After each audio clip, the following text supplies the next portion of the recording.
everybody, it's me, Erin. I'm here with my 23-week post-op RNY gastric bypass update. So my weight loss seems to have slowed down a little bit. I know it's been 3 weeks since I made my last video, and I apologize for that. Seems like I've been really busy since I came back from South Dakota. And anyways, and besides, I didn't want to make a video until I did at least one food review, because I know I've been promising that to you, and lo and behold, I've been cooking like every night for the last week. So I will be giving a review later on in the video. Let's see, we'll go straight to my stats. And let's see, my starting weight at my heaviest weight was 258.8, and my weight the date of surgery was 246.6, and my weight this morning is 195.6. So that is 51 pounds lost from the date of surgery and a total loss of 63.2. So that's really exciting. Those numbers are getting bigger. Now, 3 weeks ago, let's see, today is Monday, October 6th. My last update was September 16th. And my weight at that time was 197.4 or something like that. I've been dealing with this frustration the last 3 weeks, because I know, it seems like every few weeks we go through this stall, but my celebration of getting under 200, it seemed like it was kind of short-lived, because like 2 days later I went back to 201, and I stayed there for like a week, and then just last week I started coming back down. So I know my menstrual cycle has a lot to do with that, and PMS and bloating and all that stuff, but it gets frustrating. Like, you're all happy 1 second, and then the next day you're like, ugh, really? Where the heck did that come from? So anyways, that was also, kind of part of the reason why I didn't make a video the last 3 weeks, because, when you're disappointed and you're feeling down about yourself or whatever, at least for me, I just don't feel like doing a video when I'm not feeling very progressive. So, but I'm feeling good today, and so here I am. A couple things I want to talk about is, I can fit into a pair of 15/16s in this one particular brand of clothes, but like today I pulled out these old pair of pants that I've been holding on to for a long time. They're a size 18, but they're actually a little tight. So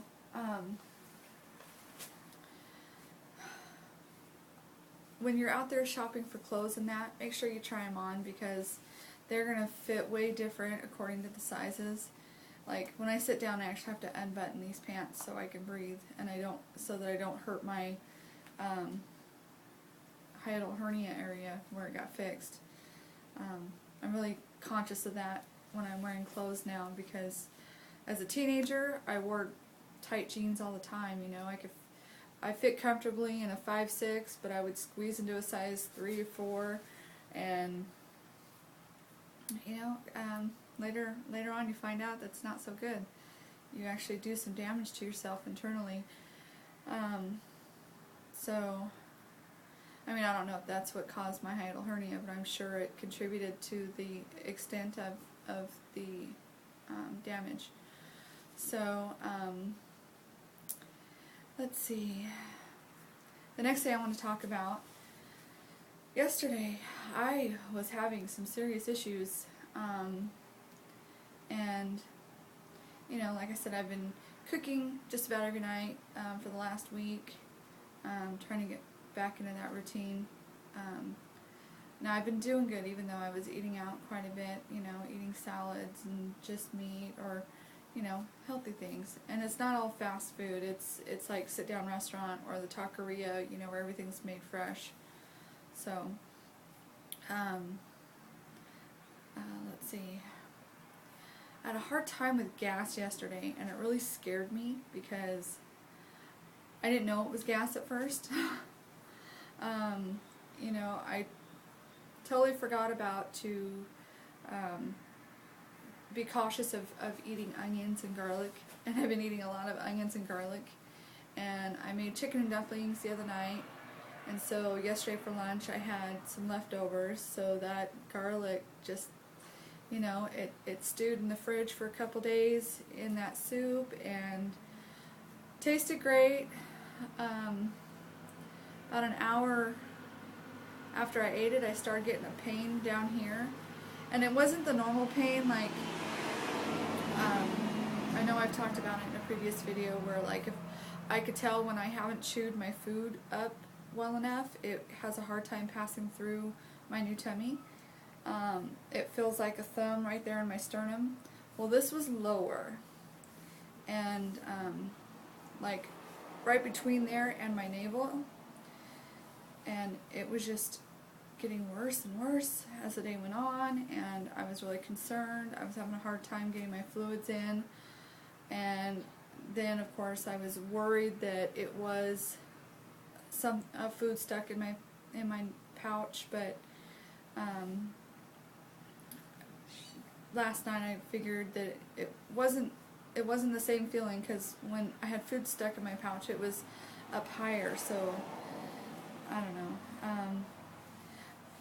Before, when I would get gas pains, they'd be sharp pains more closer to my hips, but then with the surgery, you know, your intestines are moved around. So I thought, well, maybe the normal area where I have my gas pains is now up higher because things got moved around. So took a chewable Gas X, and I laid on my side, and that helped quite a bit. So I mean, I was almost to the point where I was ready to go to the hospital, and it takes a lot for me to decide to go to the hospital, because especially the hospital here in town, I don't really like it. I won't put anybody down, but this is my own opinion. I don't like Oak Valley Hospital.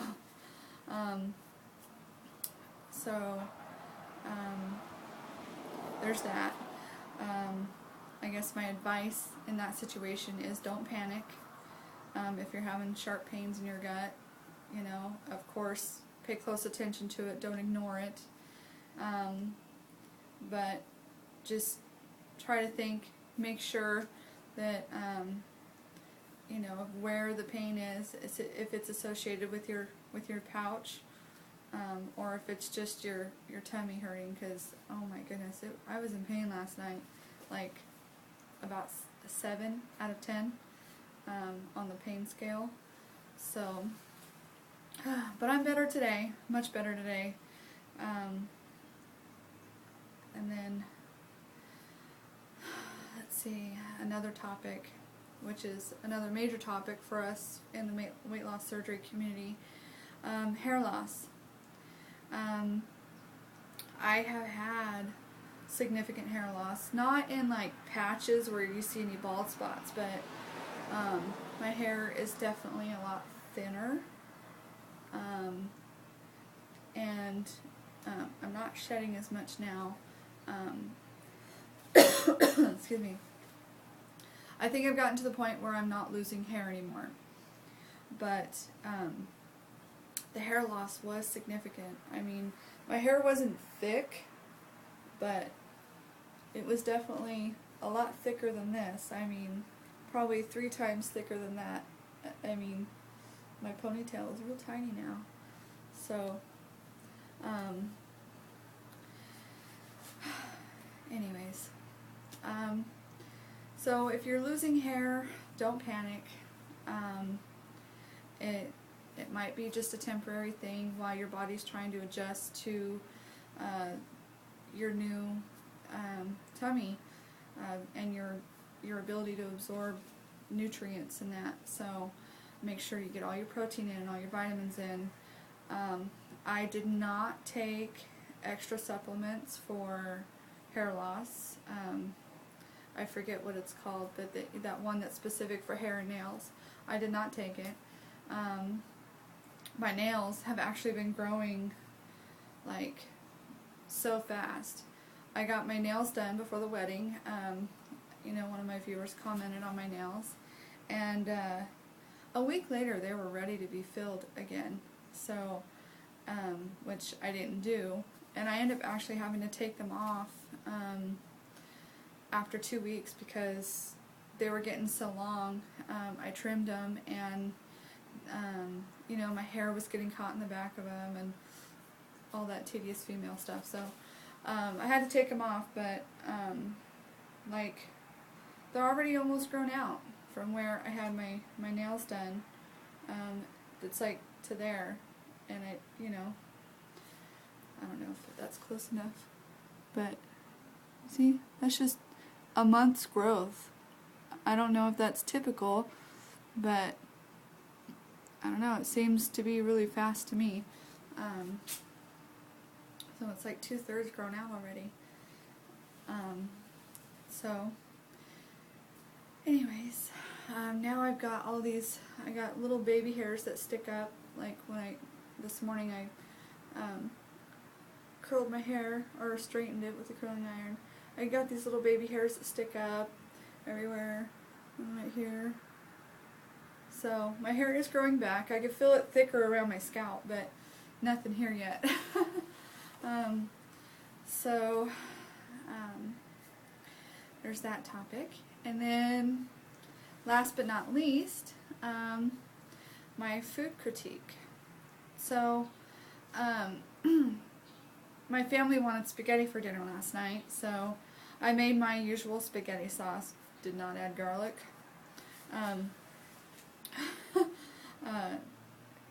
But dinner time is when I figured out it was probably gas. So I did not add garlic, which I normally add tons of garlic because I love spices and other flavors. So, and I like to add lots of veggies to my sauce. So there was zucchini and crooked neck squash and mushrooms and bell peppers and spinach, all in my my sauce part. So while my family had noodles, I went ahead and tried making zucchini noodles with my mandolin slicer. A lot of people are using that veggie twisty thing. You know, I looked at those, I priced it, and around here they're like $25. And I'm like, I got stuff I can use that'll do the same. So I have my mandolin slicer that I've had for like 20 years, I think, maybe 20 years, from Pampered Chef, and it's got the attachments for, you know, making like French fries or julienne fries. So I just used the real small spaced one for the julienne, and it made significant size noodles, and I'm going to do it again tonight for dinner because there's leftovers, and it worked out great. I just took a little bit of my sauce and I simmered the noodles in the sauce until the zucchini was soft enough to eat like spaghetti noodles. So I don't know, worked out great. You know, I hear a lot of people talk about, especially like on the Facebook groups and stuff, you know, they say don't go out and buy a whole bunch of stuff in preparation for your new lifestyle. Some of that's true. Like with this mandolin slicer, you know, it's something that I've had for a very long time, obviously. You know, why would I go out and buy something that I've already got a tool that I can use efficiently already? So, another little word of advice. see if you've got something at home that you can make something useful for yourself in preparing your food. Don't go out and buy a whole bunch of gadgets and stuff. I mean, I still to this day have not used a food scale, and I don't do a whole lot of measuring, but